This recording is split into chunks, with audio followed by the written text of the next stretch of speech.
I had to do a summary of Act 1 of Macbeth, and I had to explain which dramatic instrument instruments William Shakespeare used to increase the level of drama or suspense in Macbeth. And in the first act of Macbeth, the audience is introduced to the characters and the plot.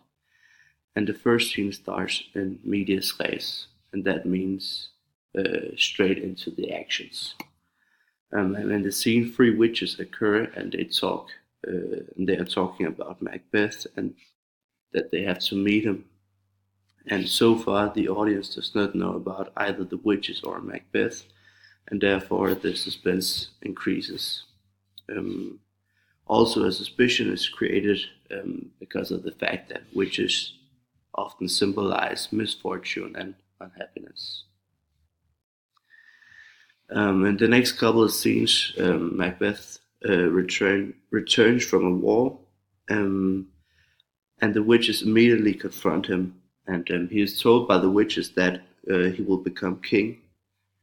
And because of the fact that Duncan at the moment is king, Macbeth is confused, and at first he does not believe the witches.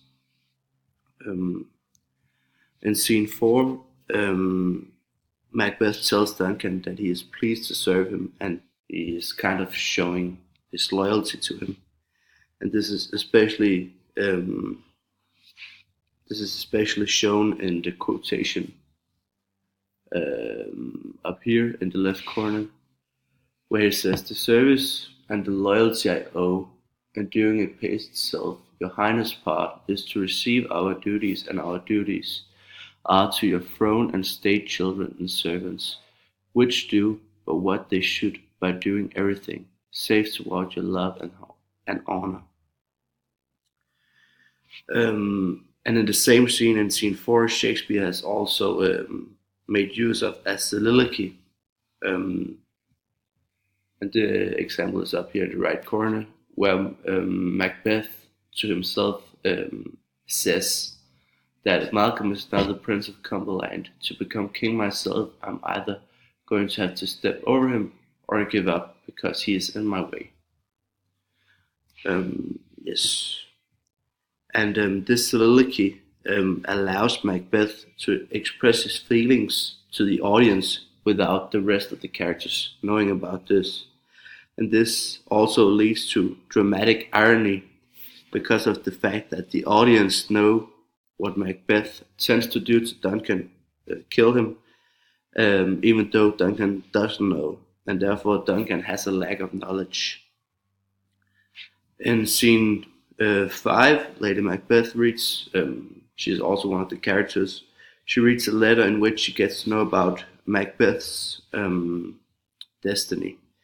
And Shakespeare has yet again made use of a soliloquy as Lady Macbeth talks directly to the crowd as she questions Macbeth's ability to fulfill his destiny.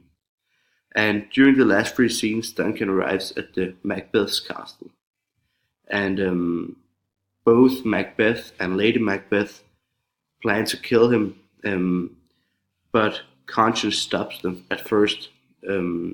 Macbeth argues that it is important to treat your guest as a guest, and and he also points out that Duncan has been such a good and generous king, and therefore he deserves better, according to Macbeth.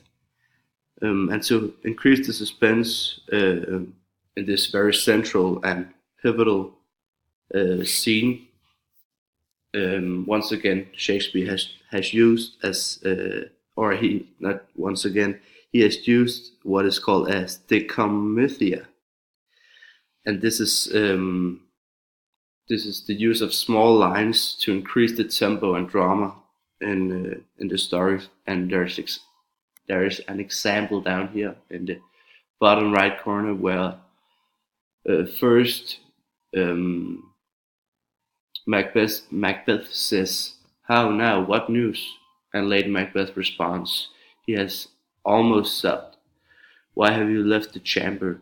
And all of these are very small lines, and they are told in a quick tempo, and therefore the drama increases. Yeah, at the end of Act One, Lady Macbeth ends up convincing um, Macbeth to kill Duncan with the knife of his servants, and thereby make the servants look guilty. And by or she convinces Macbeth by questioning his ability to act like a man.